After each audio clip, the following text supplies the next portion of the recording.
এই বিমানে করেই ওসমান হাদিকে নিয়ে যাওয়া হচ্ছে সিঙ্গাপুরে।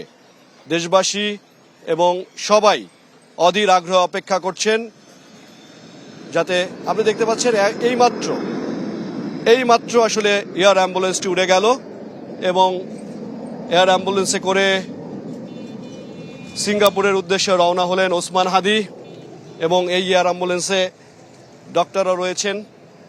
এবং আমরা এখন পর্যন্ত ডাক্তারদের সাথে কথা বলেছি, তারা আমাদেরকে যে বিষয়টি জানিয়েছেন সেটি হচ্ছে একজন ডাক্তার একজন নার্স তিনি এসেছেন। একটু বিষয় আবারও জানিয়ে রাখি দর্শকদেরকে, শুক্রবার দিন 2:24 জুম্মার নামাজের পরে ওসমান হাদির উপরে দুর্বৃত্তরা সন্ত্রাসী হামলা চালায়। একটি গুলি তার পিছনে কানের পাশ থেকে মাথার ভেদ করে বের হয়ে যায়। তারপরে কিন্তু আসলে তাকে ঢাকা মেডিকেলে নিয়ে যাওয়া হয়।